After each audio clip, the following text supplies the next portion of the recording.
The Lincoln Wishlist sales event is happening now. Here's what's on everyone's wish list. Enjoying holiday jingles with brilliant 3D audio that surrounds you? Check. Watching snow flurries through the panoramic Vista roof? Check. Packing up presents with the spacious Lincoln Splitgate? Check. Everything you want. All standard on the 2025 Lincoln Navigator SUV. Visit your local Lincoln retailer or learn more at Lincoln.com for exceptional offers on 2025 Lincoln vehicles today. Brew Strong is brought to you by Blickman Engineering, home of the Riptide. Visit them online at blickmanengineering.com.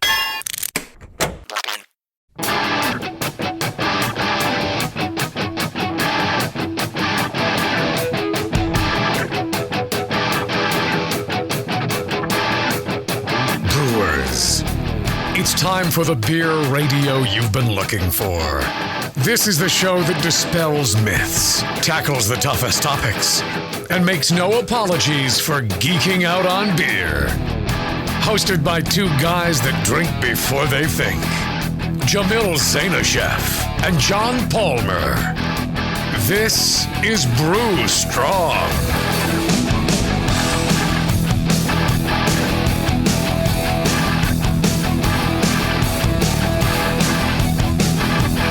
Ciao, homebrewers. I'm TC. And I'm Huggy Bear, and you're watching Brew Strong. Watching or listening. We like it when you watch, but if you listen, that's nice too. And today we have with us our special guest, John Hughes. He's going to introduce himself because you may not have been watching recent shows and you may have missed out the gold that he's been providing. So John, tell us a little bit about yourself. Hey, yeah, so this is John Hughes. I was formerly the director of Brewing and Sensory Science at UC Davis, where I directed the Master Brewers Certificate Program, taught the microbiology component of that program. Before that, I was actually Quality Assurance Manager at Heretic Brewing with Jamil, and before that, I was at UC Davis getting my PhD in microbiology. So happy to be here. Happy to be talking about this kind of stuff. We're happy to have you here, Dr. Hughes. Yeah. Yeah, so John's been giving us great information, and we forget that he is, PhD, and his knowledge is outstanding, and he's applied it. He's not just teaching it. He was teaching it, but he's been using it at Heretic. Quite a while. How many years were you at Heretic? I was there for about, I think, 5 years all told. 5 years, and you basically developed the lab program, and then obviously you ran it after you developed it, correct? That's right. Yeah, actually, I built the lab while I was still in grad school. I took like a summer internship and built the lab up from scratch. Went in, Jamil had like a spectrophotometer and a few other pieces of equipment, but otherwise the room was completely empty and he was just like, go to town. So I did. Very cool. Very cool. Hopefully you got a raise once you graduated. Just a little bit. Jamil's famously a cheapskate, so I think I got $1 or $2 an hour. Yeah, famously a cheapskate, why he sold his bombers of double IPA for about $7, but you can't touch that these days. Exactly. All right, so today's show is part 2 on yeast plating. We did cover quite a bit in the last show. I'm going to let John explain what he explained last show, as well as give us a definition on plating and why you would do it. Yeah, so plating is basically spreading organisms out onto solid medium Petri plates. So these are plates that are solidified with agar. They're filled with some kind of growth medium, which is basically food for your yeast or bacteria, if that's what you want to grow up. And we talked all about the materials that you need, where you can get the Petri plates that are, they come pre-sterilized, what you need to kind of streak out onto them, sterile metal loops and such. And we talked a little bit about, I think, incubation, but we're going to get more into that today. And then we got into a little bit on the different types of media, but we also might go into more of that today. Outstanding. And you provided a few links on, I think, on where people could find some of this equipment. That's right. Yeah, Weber Scientific was sort of my go-to. It's definitely on the less expensive side of things. So the thing about scientific equipment is that a lot of people when they're buying materials, they're doing so off of grant money and they're not Mm. necessarily using their own money. They've so a lot of the scientific suppliers are quite expensive. But you can get the same kind of stuff for much less expensive at alternative outlets. Um, Now, sometimes you really need that precision. Sometimes you need to go the Oh, I expensive see. route. Yeah. But when we're talking, Petri plates, it's easy enough to have those pre-sterilized. They sterilize them with gamma radiation, actually. Mm. So they're already prepackaged in their plastic wrap, and they just shoot gamma radiation at them. They don't turn into the Hulk. It just kills all the microorganisms. Couldn't be so lucky. That's really cool. Yeah, I mean, I was thinking, well, if you're limited on a grant, maybe you don't want to go the expensive route. But then if the grant is because you're researching, you probably have to do things as perfect as you can because you're going to be challenged on your results, right? I mean, you're gonna do your studies, you're gonna publish your results, and people are gonna come back and if by any chance you say something that they didn't agree with before, what you did comes out, they're like, hey, I don't agree with that. And you're going to have to back it up by saying, I use the best of this, I use that, blah, blah, blah. So it does make sense because, again, my knee jerk reaction was if I'm on a grant, I'm going to try to make that spread as far as I can. You got to have some left over for for the hookers, right? Exactly. Yeah. But yeah, no, you're right. You want to have your peer reviewers. You don't want to give them any kind of ammunition to latch onto. So Yeah, I know a lot of so the, I was gonna say, I know a lot of the breweries will go to auction sites for when schools, especially schools, when they change their curriculums and they'll have to get rid of some of their lab equipment. They'll have mhm. to just kind of get rid of a lot of stuff, and so sometimes you can get some stuff pretty cheap on the auction site, especially the school ones. yeah, So that's a big one. The auctions. Actually, a lot of universities even just have surplus stores. There was just year round. You go in. That's probably one of the best place to buy. Higher end microscopes. Um, Mm. it's also good to find tabletop centrifuges and things like that. And then if you know anyone who works at a university, sometimes you can kind of get some backdoor deals where it's just like, well, I don't, this person left all this stuff behind, and we're gonna probably take most of it over to the surplus store, but if you need that, you can just grab it. you get first choice or first pickings. That's pretty Exactly. cool. So, I was thinking, Drew's got his Blickman line and his Anvil line, and they do their pro equipment and all. I wonder if he needs to make a brand new line to collaborate with you on lab type equipment. I'm not going to throw out a name. I'm not that creative, but maybe he could extend the Anvil line to make the John, not Blickman, lab line. I like that. Maybe we could call it the hammer line. There you go. Yeah, so Anvil, and Blickman Engineering, and Drew is operating owner, president of the company now. He's taken over from John Blickman a couple years ago now, and they have been our sponsor since day one on the show. When I went back to listen to all the old shows, Blickman every time, and they continue to sponsor us, which for better for worse probably means Drew's not listening in. That's fine, Drew. You don't have to listen. We do our best to rep you and put out some good content out there. All kidding aside, Blickman, for me, if I'm looking for something, I check there first. If it's kettles, if it's fermenters, if it's miscellaneous equipment around that. I mean, the beer gun. I harp on the beer gun because I use it. I have no desire to not use it when I bottle for competition.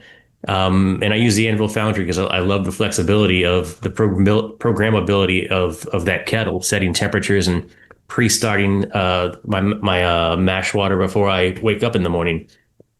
And Huggy, back when we did what was it? It was pilot batches.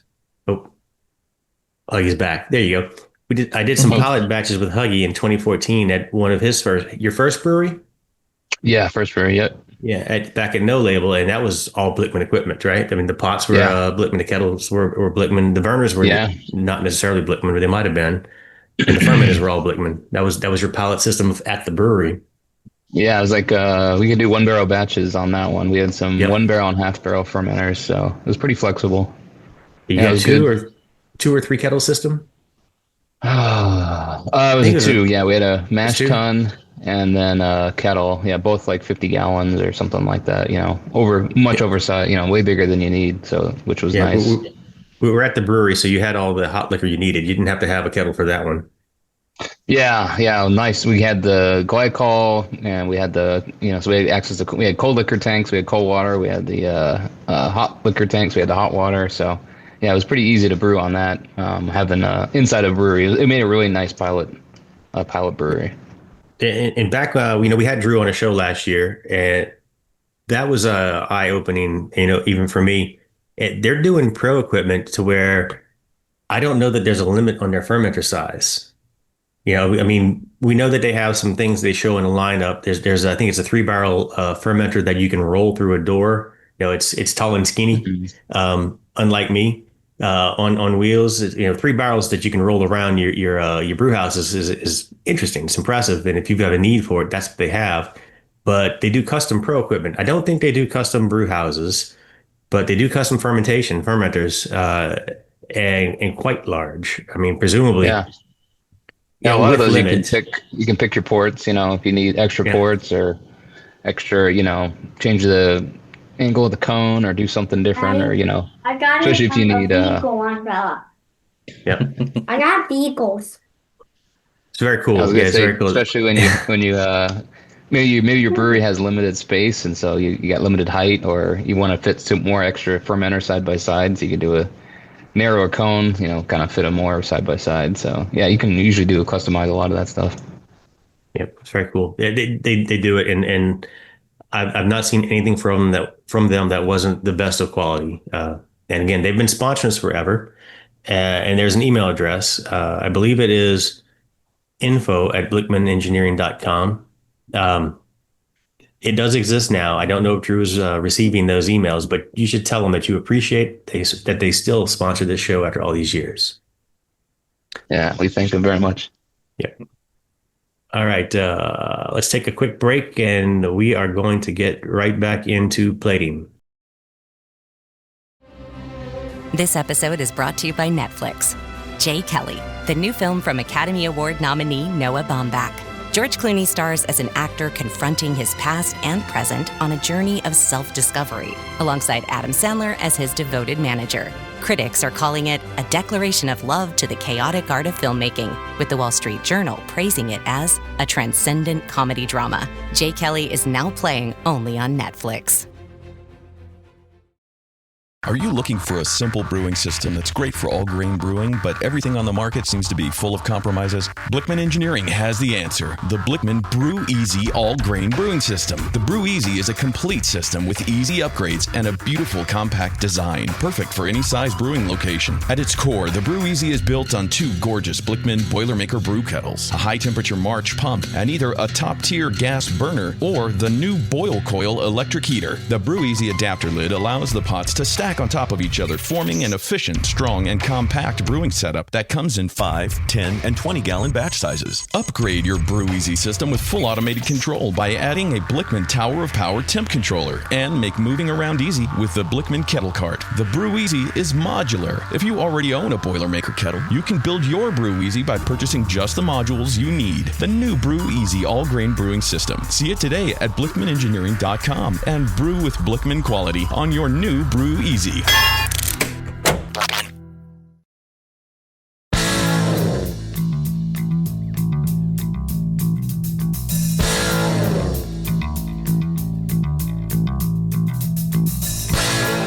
Learning to brew has never been so disgusting. This is Brew Strong.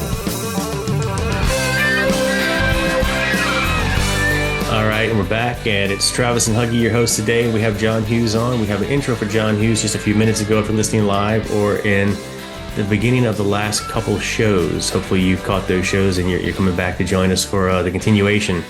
And we are live on Facebook. You could be listening. You could be asking questions live. You could get this show before all your buddies do. You could be brewing better beer sooner than all of your friends by listening live.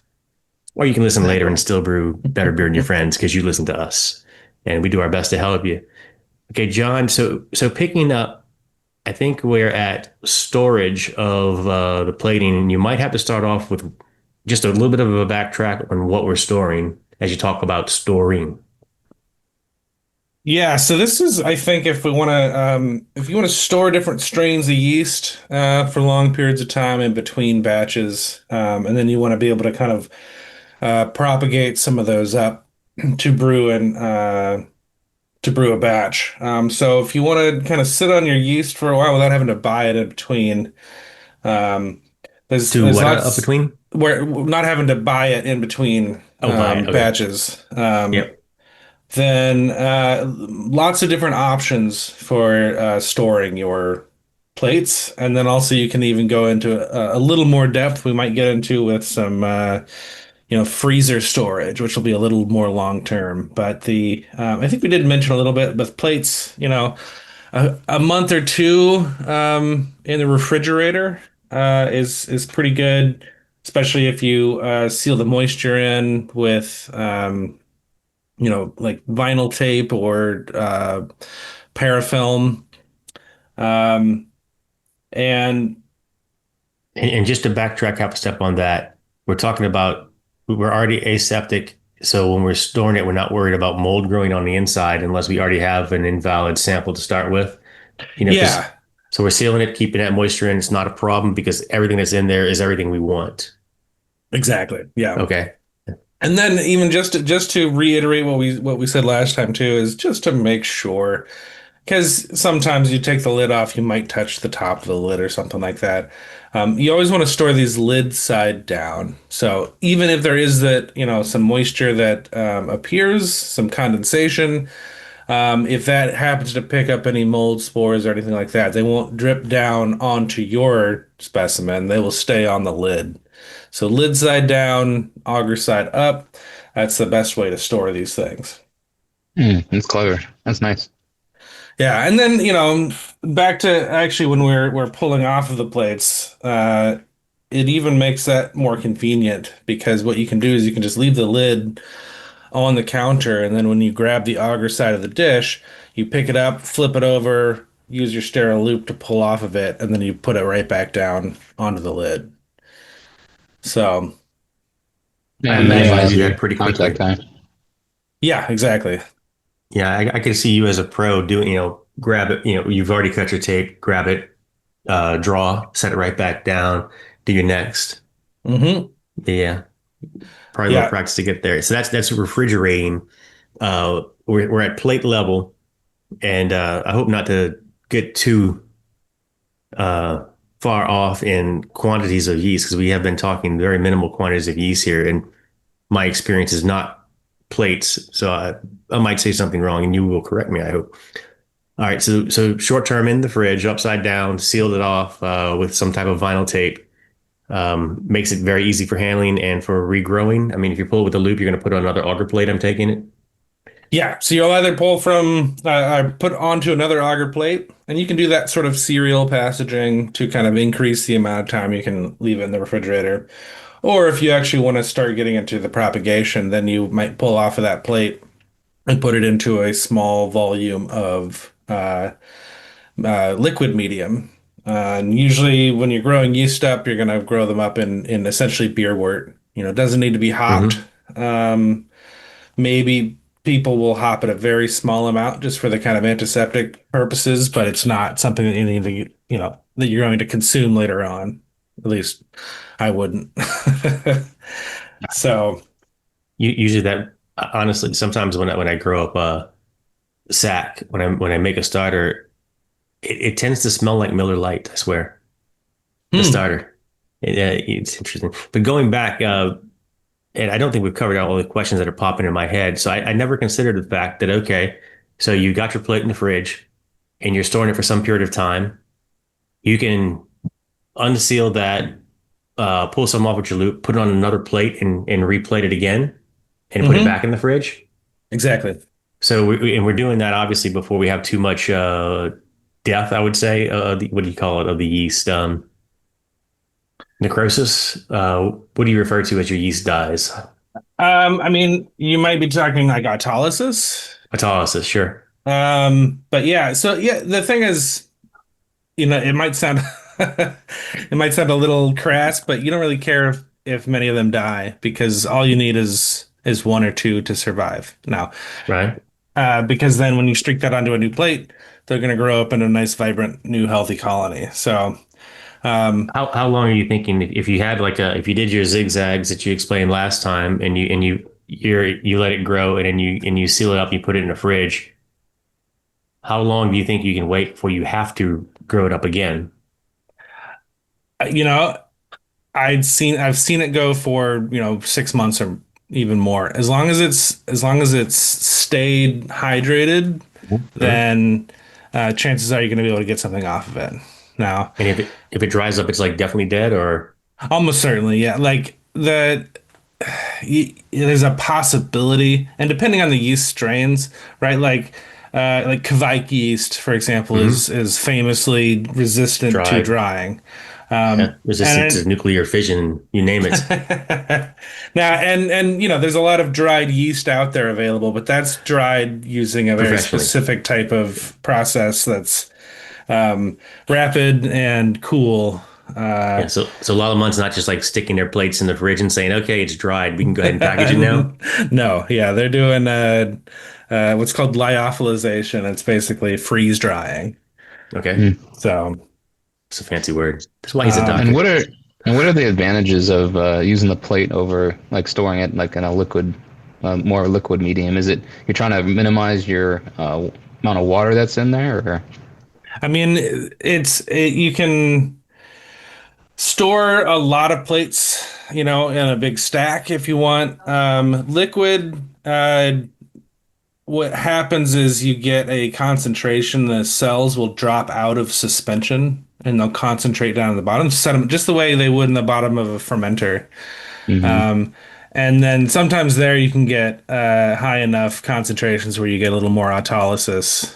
And yeah, so if you want to store I guess the other reason too is that if you get any potential contaminants in there, they're almost certainly going to get mixed in that liquid environment.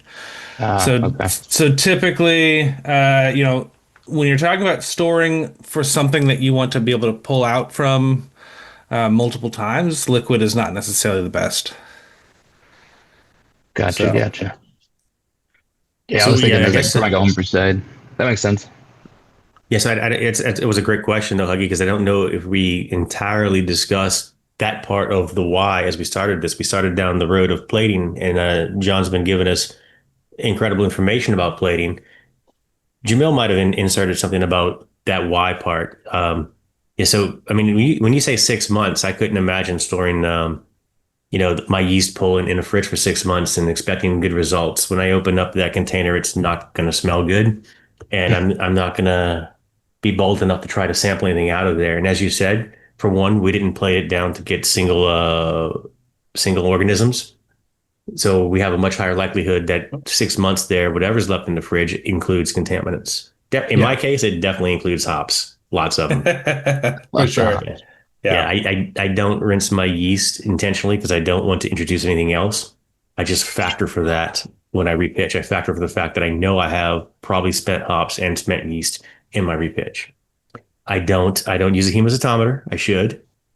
You both do. Anyway, so 6 months per plate. That sounds like long-term storage for me. Is there longer-term storage than that?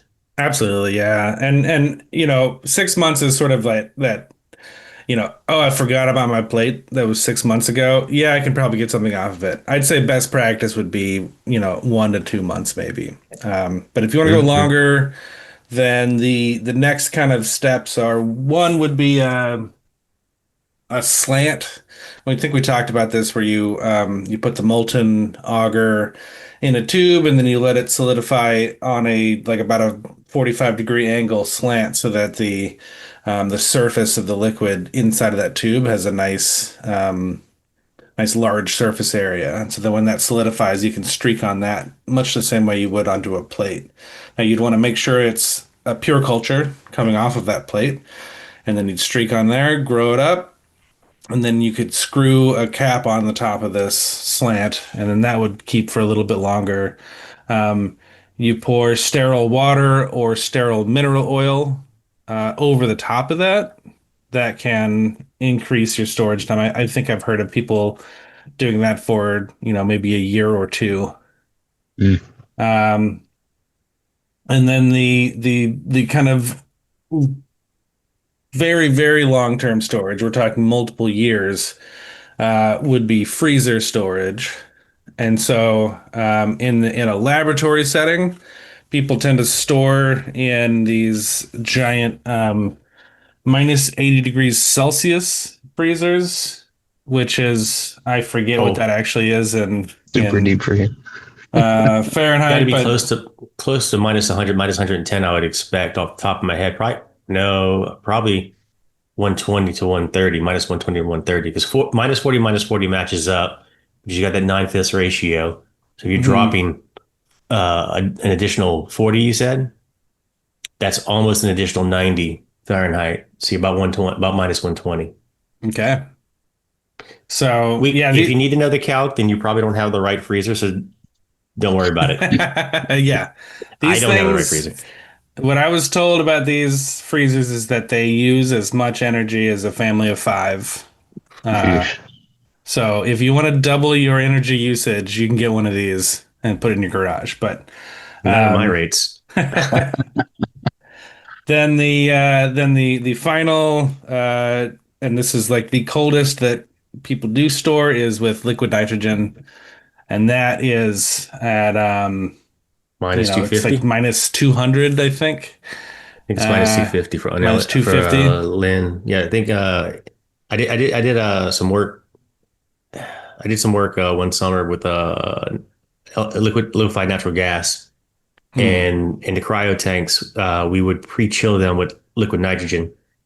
Yeah, I think LNG is minus 230, and I'm drawing a blank on if that's got to be F because you're too close to zero on the Celsius range there. Absolute. So that must be F. I think it's minus 250 is liquid nitrogen. Okay. Yeah, that sounds about right. I think it's Cold, man. yeah. So, and that one, that's both of those are basically indefinite storage. Mm. There are people who have strains that have been frozen down for decades. And this is how, so if you store your yeast, or you get your yeast from places like White Labs or Y Yeast or any of the major providers, they use liquid nitrogen to store their yeast. Well, So, Huggy, in your past experience, any chance you were working with like liquefied helium? Uh, yeah. I mean, I worked on like the space program. We used Yeah, oh man, well, it was liquid oxygen and liquid yeah, hydrogen, yeah. and That then was I fuel, know, right? yeah, for the fuel, yeah. And yeah, my understanding I don't is know. helium was sometimes used to evacuate post fuel to remove the flammable environment. I was just wondering because Mm, it's really, I mean, you get liquid helium, but that's about as cold as it gets. yeah. Hydrogen, I think, is a little bit chillier, but maybe not significant. So, out of curiosity, I don't look. If any of our listeners are getting things this cold, please write us. Come on the show. Yeah. I'm curious on those stories. So, John, when you're getting it that cold, let's go back just a little bit. We covered this in the last show, but it bears repeating because I would have made the mistake. You gave us a salt concentration recommendation when using water with the yeast mhm. because you're trying not to put any osmotic pressure on the yeast. And it was definitely saltier than I would have considered. I use a whole lot of RODI, reverse osmosis deionized water. I always add my salts, but I start with that. I know that that's severe enough to damage metal. I know at atmospheric, it's pulling things out of the air. It pulls CO2 out of the air, right? I mean, Mhm. Yeah. uh, we've we're home brewers. If we could do it at a level 9, we'll do it at a level 10.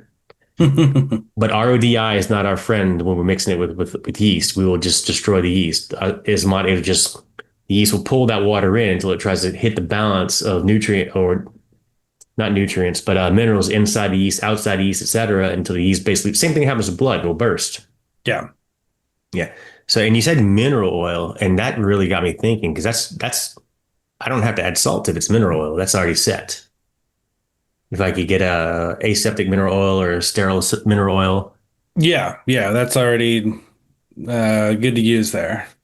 can you sterilize mineral oil in the pressure cooker the way that we sterilize water, where you bring it up to 250 degrees at 15 psi, et cetera, et cetera? Yeah, absolutely. Just make sure it doesn't smell like baby oil or nothing like that. There you go.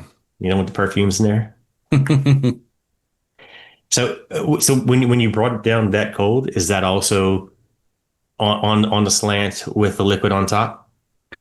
No. So when you want to bring it down that cold, so first of all, it's a great question because you do want to make sure you have the proper conditions, or else you will kill most of your cells.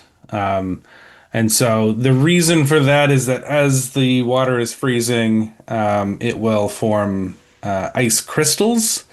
And those crystals can kind of, grow linearly, and they will actually puncture the cell membrane and kill the yeasts.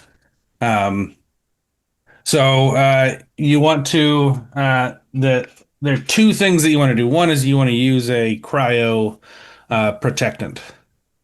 This is a chemical that you would mix in, and that helps to prevent the formation of the water crystals. And fortunately, it's actually a pretty common compound. It is glycerol or glycerin. Two different names, same compound. And that's considered something healthy for humans. Actually, people use that as a moisturizer and so forth, I think. Yeah. It's a very commonly used in moisturizers, in hand soaps, dish soaps. So like if you have like liquid hand soap on your bathroom counter, the reason that's sort of viscous is because of glycerol or glycerin. Glycerol. It's also the stuff that they put in vape juice, where they mix in like the nicotine and flavors. So you can't kill a weed head.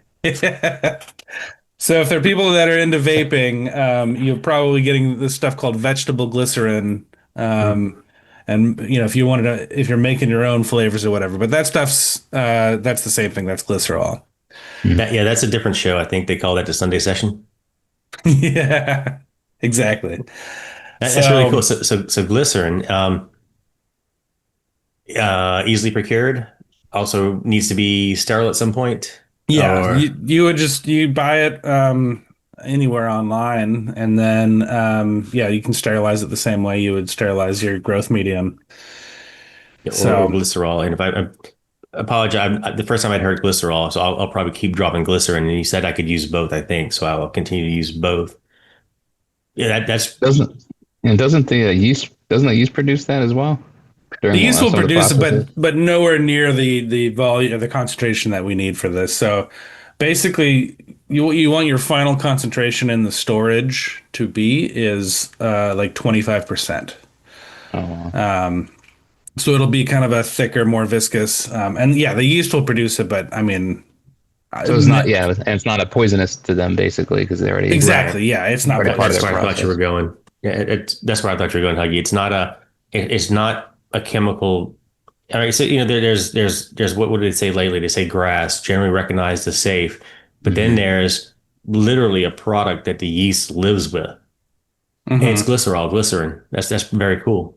Yeah. So does it freeze when you get down that cold, or is it still liquid?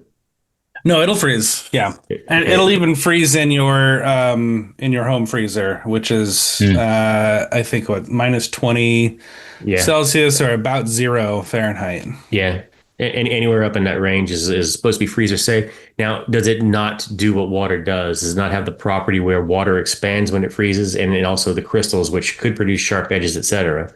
Right. So I think it will. Your mixture of glycerol in water will probably still expand a little bit, but it will help prevent those crystals from forming. The other thing that and you did say that I was thinking pure glycerol, but you did say you're adding something to it. It's not pure glycerol; it's a glycerol water mixture. Right. Yeah. So you want about a Okay. 25% glycerol solution. Okay. And then the other thing is to freeze as rapidly as possible. Mm. Oh, I'd have thought the opposite. Right. Yeah. You'd think that it's like slow and Gentle, slow steady, freezing. gentle, but no, Yeah, it yeah. actually the more rapidly you do it, the more uh, they call it vitreous glass like the ice will be, which is non-crystalline. Okay. Mm. Now that Less stress on is the yeast as well. If you, I mean, yeast like what they like. We treat them how we treat them, which is probably not how they like so much. But I imagine if you're bringing it colder and colder and colder, the yeast itself might be doing some interesting things. And the I faster you can get it down might be safer for it also. Yeah, for sure. So the way that, if you've got in the liquid nitrogen or -80 freezer, that environment is just cold enough to be an almost not quite instantaneous, but it's a very rapid freeze. If you don't have that luxury, if you were to just put this in the your home freezer, you'd probably have some die, but you'd have some live. The worst thing that you actually are concerned about when using a home freezer is actually in the time that it takes to freeze, your cells will have dropped out of suspension and will sediment at the bottom of your tube. So they have these special kind of thick-walled plastic screw cap tubes that are called cryo tubes. If you ever watched the original Jurassic Park, the things that It's been a bit. Dennis Nedry stores in the bottom of the shaving cream can. Mm. Those are cryo tubes. He gets those, the dinosaur embryos. You can buy those. They're not terribly expensive. Not the dinosaur embryos. We don't recommend that. No, you can buy the dinosaur embryos. Well, So if you maybe I wanted don't to, know. so if you want to So do that at home, though, you would recommend a special freezer then that could do a quick freeze, or kind of have a quick cooling effect, or would you recommend doing this at home at all, or? Well, are we? Yeah, are we at the point we're talking about storing it at liquid nitrogen temperatures? Correct. So, which I don't think anyone at home is doing. Is that what we're talking about at this point? Well, we're saying that this will work for home freezer temperatures up Oh, okay. through or down through, I guess, the liquid nitrogen temperatures. So, yeah. So a way to do it at home would be you can do a it's like a dry ice ethanol bath Mm. where ethanol won't freeze at -20 Celsius. Um, it won't freeze at, I don't know, whatever the temperature of dry ice is. So you suspend chunks of dry ice in ethanol, and it's the same concept as when you want to chill a beer down really quickly, you put it in ice water. Hmm. And so that will rapidly freeze your tubes. Okay. Isopropanol probably would work. Isopropyl alcohol is much easier to get. I mean, denatured alcohol, if you were to buy that at the hardware store, would Yeah. work here. Isopropyl's usually significantly cheaper, though. Yeah, Usually, I don't know about at lab shops, et cetera, but isopropyl, I can go to my grocery store and buy a quart of isopropyl. yeah. If I go to my paint store and buy a quart of denatured alcohol, it is a whole lot more than that isopropyl. Mm. So Also, isopropyl is very fragrant. Sorry, denatured is very fragrant. right. Surprisingly, far more fragrant. If you care, it shouldn't make a difference. But yeah. Anyway, sorry. So you can just make a small little vessel, put a chunk of dry ice in there. So if you're gonna do this, I would recommend trying to get everything you want to freeze down at the same time, so you can get it all in one go. Because you probably Yeah. don't want to have to do this, multiple times often.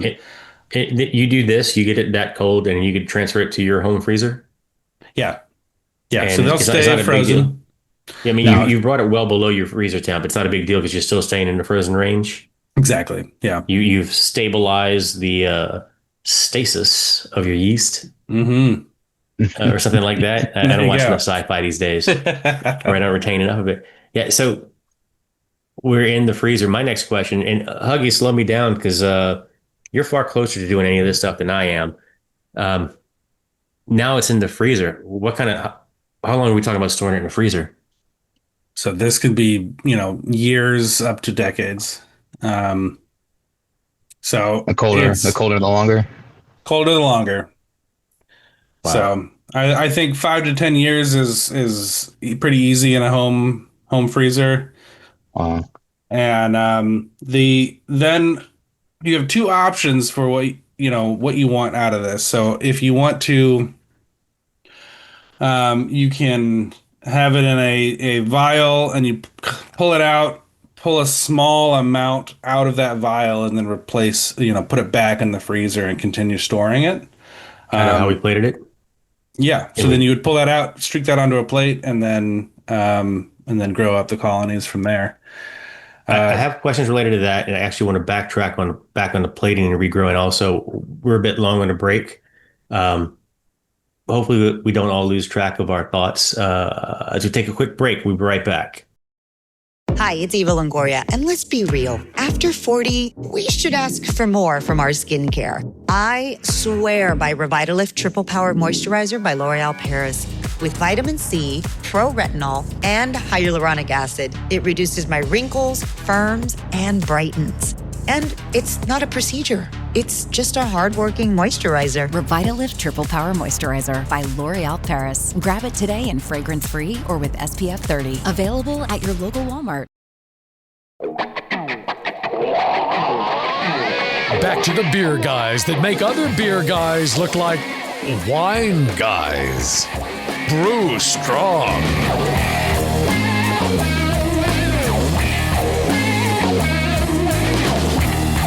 All right, we are back. We are extending our discussion on yeast plating. Huggy and I are your hosts today with John Hughes, our special guest, super knowledgeable on you name it for brewing sciences. It's amazing. Hopefully, you've been listening up to now, not just joining us on Facebook or jumping around podcasts.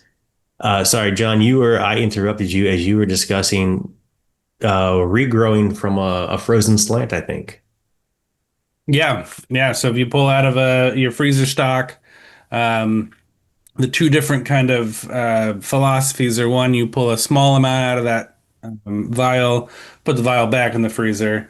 Um, some people don't want to worry about that. They don't want to worry about potentially introducing contaminants, so they will pull the entire tube out of the freezer and just pitch that entire thing into a propagation starter. And so if that's the case, then you want to have multiple tubes of whatever your yeast is in the freezer. Yeah. That can also help, if you don't want to go the route of that rapid freeze with the ethanol or isopropyl dry ice bath, and you are concerned that your yeast sedimented at the bottom of the vial, then pitching the entire vial will make sure that you get some of those yeast that settled out. So. Gotcha. So yeah, the question it hit me and I forgot because this information is so new to me. I've got questions coming and going, coming and going. When we buy a pitch, I buy a not something like a smack pack or the pure pitch from White Labs, mostly White Labs. Thank you, Chris White, great yeast. I will always try to string 3 to 5 batches using that yeast, repitch. And the number one reason 5 is my limit is because Jamil has recommended that me as a home brewer, I'm probably not handling that yeast as well as Huggy handles his yeast as a pro brewer, or when Heretic had you in the lab and could look at it at a very close. So anyway, so 5 is my typical limit. And theoretically, if I handle that yeast right, it's getting used to how I use my yeast and it's making my beer better and better. But the two reasons to end it, or two of the reasons to end that yeast repitch, is one, I'm getting it contaminated. Yep. And two, I could be having, is it mutants? Yeah, mutations, genetic drift, just changes in the DNA, changes in how the yeast actually functions. I can't imagine trying to figure that out. But so if I had a plate, we're going back to plates. If I had a plate in my fridge and I was going between 2 and 6 months, 2 being what you should probably focus on, 6 months being I forgot about it. At any point along there, am I risking mutation? Yes, there is still a risk, but it's smaller than the risk of multiple, serially repitching different batches. Because so the way you get mutations is cell growth, right? So every time a cell buds off, it has to replicate its DNA, and that's where the transfer error enters. Now, there are some other ways of getting, mutations with, ionizing radiation and whatnot, but that's not, presumably you're not dropping a chunk of radioactive material into your fermenter or anything like that. So, I mean, I live in Houston, but otherwise, no. so New the, Mexico, is it worse than New Mexico? ooh, yeah, Yeah, Los what's there? Alamos, right? So that's really where your source of mutation is coming from, is just errors in replicating the DNA. Now there's, um, you could write an entire textbook on the different ways that organisms have, proofreading and DNA damage repair and things like that. So we won't go into that, but You could write a complete textbook on that. Not I. Um, but yeah, so on a plate in the fridge, there's going to be very, once they grow up to that colony size, then they're not really growing anymore. There may be some very small amounts of metabolism going on, but they're basically in a dormant state. Okay. Uh, Now there's still a possibility you might have a small amount of growth going on and a small chance for mutation happening, but it's much lower than if you're serially repitching.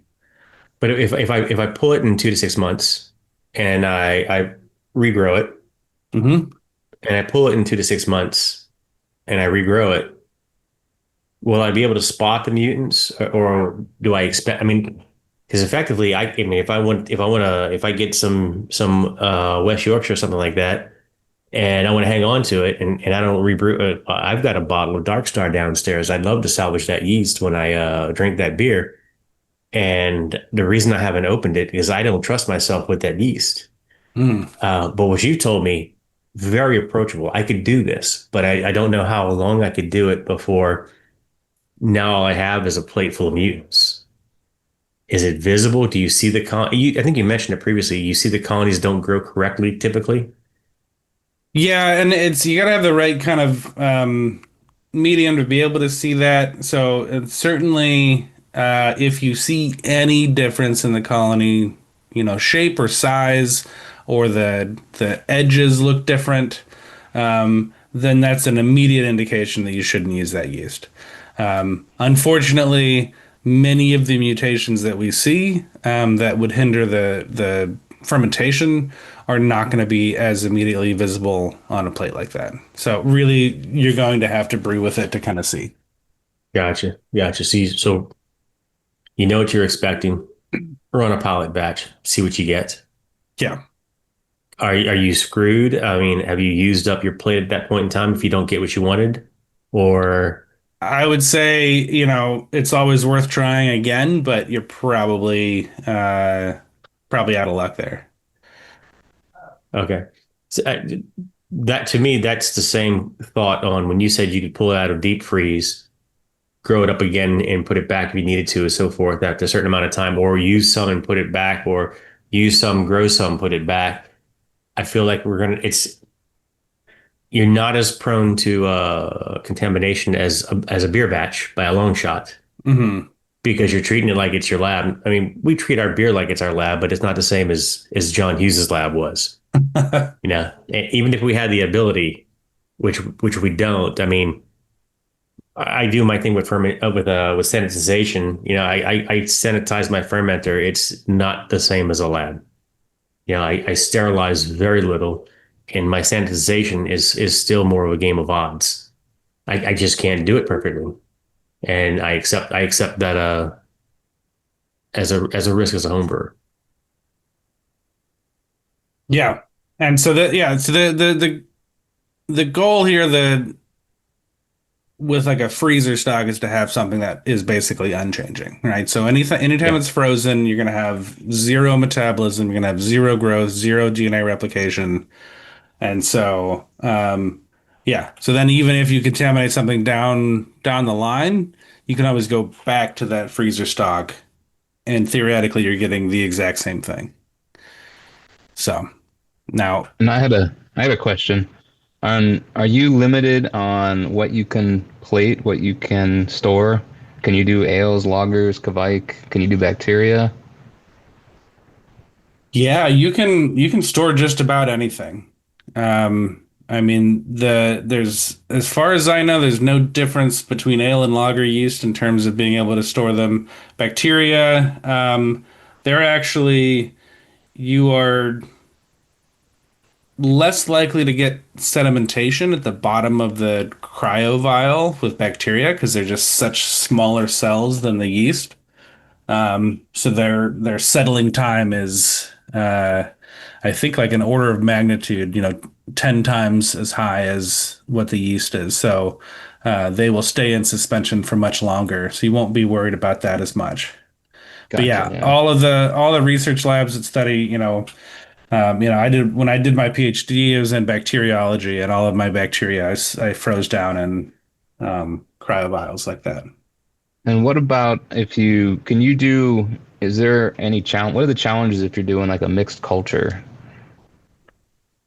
Good, excellent question. The challenge there would be to make sure that you get everything in there, right? So if you are, let's say you wanted like the um, something out of like a Rodenbach or something, the Hmm. Rosslayer blend, right? Hmm. The Dark Star in my fridge. There you go. The probably the best way to ensure that you get everything is to streak that out onto the plates, make sure you see the number of colonies that you want, and then freeze all of those down individually. Mm.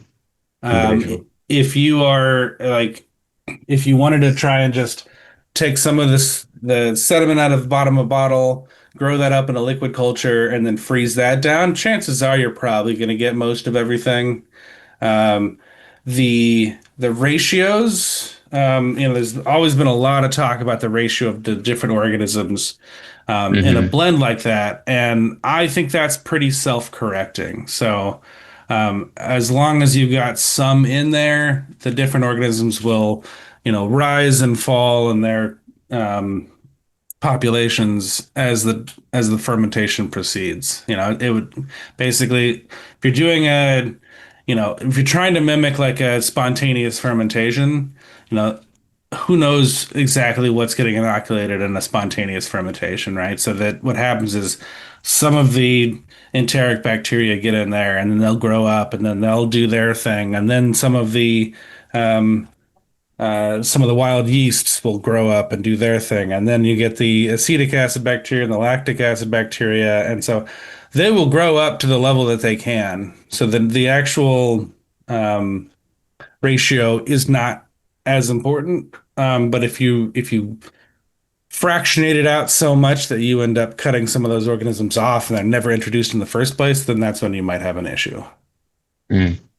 And so yeah, Yes. you probably do the whole vial, the whole plate or whatever when you're regrowing those, right? Just to make sure you got everything rather than pulling a piece off from your Yeah. freezer, that kind of thing. So, yeah, what we covered in the last show, Huggy, is isolating down to a single organism, which is the antithesis of growing this would you use the right word for it? I'm forgetting the right word for it. This Mix, multi Mixed mixed culture. mixed culture. fermentation, yeah, mixed cultures. Yeah, so we've done the antithesis of that by breaking it down and trying to silo out a single cell. What you're talking about is much more complex and produces much more interesting results. If done right. So just to recap for anyone obviously who's listened, we talked 100% about isolating that one yeast microbe, one yeast cell, whatever. Sorry, that we wanted, and this is not the same. And to that, John, because you brought up very interesting concepts there. I was at Heretic. You guys had two carboys in the corner of what either was your lab or was going to be your lab. One was PDO, correct? I mean, that's what it was labeled. But you kept your bacteria in a live culture at room temperature in the carboy in the corner of your lab. Yeah. And that was in some ways that was kind of mimicking, I think, what would be in a barrel, for example. Mhm. So yeah, We need to name that. Let's. I mean, I don't know if there's a name for it. We call it the juice of the barrel. the juice of the You barrel. captured the juice of a barrel. If there's a better word, you can tell me. If not, give me credit. Yeah, and so what's going on here is that it's a numbers game, right? Like um, you have a very large number of cells that you will have pulled out and are storing in this carboy or barrel as that goes, and then there's gonna be some death. There's gonna be some opportunities for genetic drift or mutation and whatnot. Those carboys honestly were mixtures of organisms. We did not have like a single, Pediococcus damnosus strain or something like that. Mhm. And there was almost certainly there was one. I think there was one labeled pedio, one labeled lacto, and one labeled Brettanomyces. I probably remember the Brett and the PDO. I think that's two that you had that I saw at the time that I was at the brewery. Yeah, Brett and the PDO. that Yeah. Chan chances are that those had already gotten mixed at some point. So, I mean, when we did barreled sours, um, we would put like I think 80% of each of those carboys into the batch, and then we would top up with fresh wort and then just let it Hmm. go. So, um, yeah, so we'd always put all of them in there. So the fact that they were mixing was probably not an issue, but. It goes back to your statement on the various organisms tend to find their own balance at what they can do. But it goes back to what Huggy's asking about. If you've got mixed fermentation and you're trying to preserve it, you are preserving these bacteria at room temp in the corner.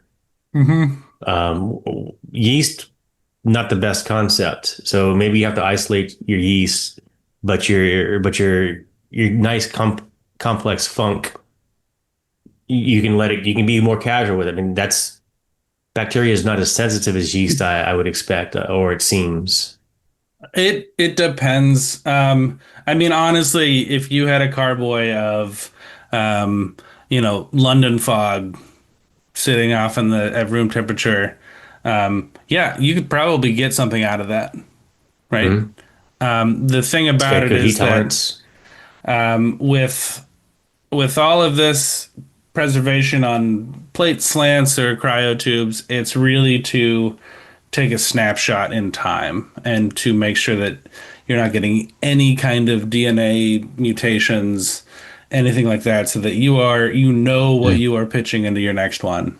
And so with these Gotcha. mixed fermentations, like, yeah, things are going to change. Your wild yeasts, wild bacteria, whatever. But that's sort of the name of the game with those mixed, fermentations is that it might vary a little bit from batch to batch, and that's why you have blenders, right? That's why the Oh, dang. I the was thinking Vitamix. Sorry. that's Ninja. That would why damage the shit out of the yeast. Jean Van Roy is the master blender at Cantillon and not the master Oh, brewer, right? I don't think I met him. Yeah. But Cantillon, phenomenal. Hey, there's a couple topics that we have to cover, I think, and we didn't get to them, and we have another break coming up. Huggy, all your questions 100%. I'm going to be quiet, but we're going to take a break first and come right back. And John, you can bring us through what we need to know for the rest of this plating show. Doesn't mean we have to finish everything today, but I'm going to take a back seat. Anyway, all right, we'll be right back, folks.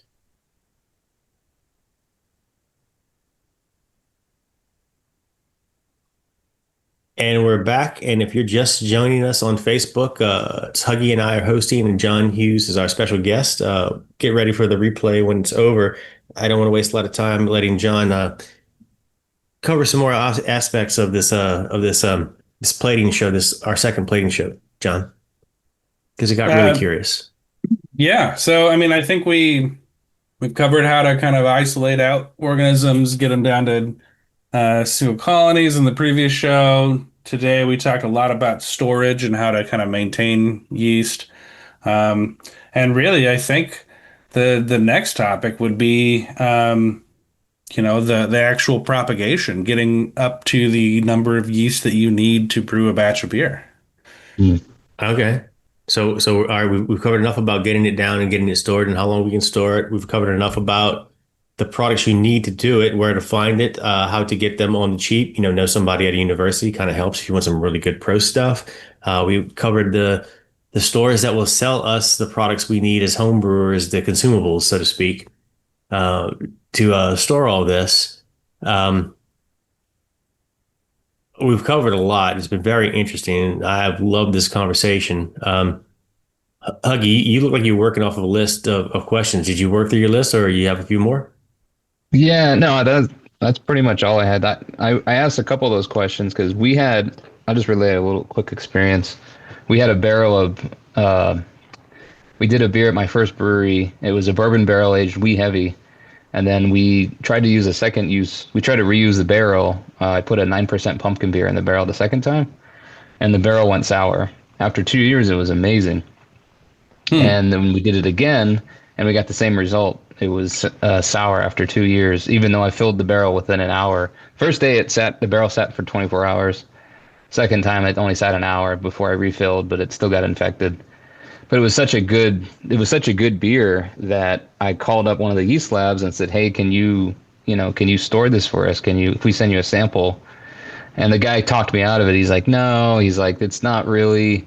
He's like, "We got so many of those people find a good barrel all the time, and they want us to bank it, and then hopefully they can grow it up, and then it's like, now you can do 50 barrels, kind of thing." And so his thoughts were that once you kind of regrow it up and propagate it, it's gonna mutate and change, and so you're never gonna recapture that one barrel. Was kind of his kind of thinking, So that's kind of why I was asking the questions on the mixed cultures.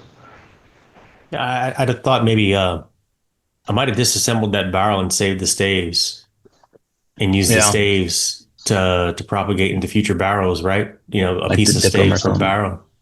Yeah. Yeah, that would have been smart. You're a smart guy. You just didn't think of it. You were probably drinking at the time. Like, I'm drinking now. It was such an accident. I was so excited for a bourbon barrel aged pumpkin beer, and then it was not good. And then 2 years later, it was really good. I commend you for hanging on to it for 2 years to wait for it to get good. Yeah, I think we didn't want to dump it. We're like, we'll take care of it later. Push in the back of the barn. So a couple of things we did have on discussions, and this might have come partly from Jamil. Is there a shorthand or any labeling, or do we just tag this with like a piece of painter's tape? I mean, you only have so much information on this equipment to put some kind of label to let you know. I mean, or is that just dependent on us to figure out how to label our shit so we know what we're talking about later on? I mean, that's a great question. If we're talking about on the plates themselves, you can actually just rate directly on the plastic with a Sharpie.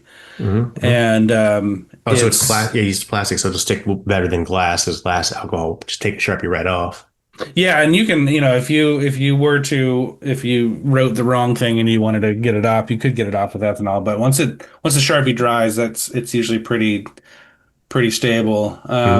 When we're talking about the little cryo tubes, right? These are like 1.5 or 2 milliliter tubes. They're pretty small. They usually have a little white section that you can write on. But I would recommend getting the fine tipped Sharpies. I think it's ultra fine or extra fine or something. They're the ones with like the little felt tip rather than the ones that come to like a hard point. Yeah. Those ones are garbage. Don't do the hard point ones. The one that Huggy's holding up right now. Yeah, I've got the hard point. Yeah. He's got the one that's tiny. I've got the one that's medium tiny. Yeah. Or easy enough to use. Yeah. So those work really well. But that's when you might want to come up with a code for your yeast, right? That's why and maybe a spreadsheet to decode your code. There you go. That's why White Labs has, WLP001 or Y Yeast has is it WY, I think is their code? Yeah, and then WY. 1056 or something. So so code that always and the spreadsheet TC is the really important bit, because then you pull out your little rack and you look at from your freezer and you're like, I have no idea what the hell any of these are. So Right. yeah. So that's probably the easiest way to do that. Good stuff. All right.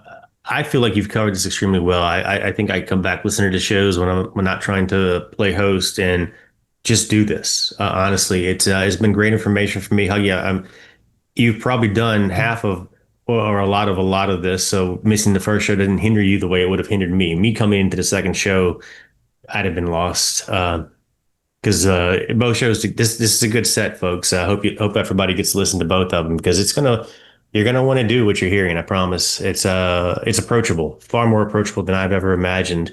And first time I saw anyone even counting Yeast was Huggy back in 2014 at No Label. I don't know if you were counting it for something different than what we were doing, because we were just doing pod batches. Nobody cares about that shit. So plating itself, getting it onto the plate, getting long-term storage, probably we're done with that. And maybe in the future we talk about growing it back up, how we go from 1 or 2 cells to making something pitchable and usable. Among other things, Jamil's got in his head, he's got a good list of these quality lab shows, and I'm not saying I'm pulling teeth to get him to share me that list, but if he gets close, I've got pliers. John, and I feel like you've done a great discussion here, but if I need to give you the opportunity, do you have any closing thoughts? Anything else you want to add to this? I think just experiment and have fun. But remember, as is the case with brewing, that cleanliness and sterility is king. So make sure that you're not just doing this in some dingy part of your garage. Make sure you're taking the appropriate steps to sterilize and keep things nice and clean. And if anyone hasn't caught on, Professor John over here, you might be able to encourage him to making an awesome book out of this topic. You write us at Brew Strong at thebrewingnetwork.com, and I'll forward all the emails to John and beg him, because this is great information. I'm really enjoying it. Any closing thoughts? Great info. Yeah, I was gonna say great info. I'm sorry I missed the first show. I got to catch up on it. But your questions, TC, were great, and great info, John. And like TC was saying, like it's way more approachable than I was thinking. Especially if you can do this at home with your home freezer. Maybe you got to do a few tricks, like you said, with the ethanol and the dry ice for a quick freeze, and then get some glycerol and stuff. But this sounds way easier. You made it very approachable. So yeah, thanks. Absolutely. I'm looking forward to the propagation as well. All right, everybody listening, don't forget to go to Blickman Engineering or AnvilBrewing.com. I think it's Anvil Brewing. Check out their equipment. Maybe you send them a note, say how much you love the show, and thank them for sponsoring us for all these years. Maybe you buy something, they would probably appreciate that. That's all I have for today, everybody. Brew strong. Brew strong. Brew strong.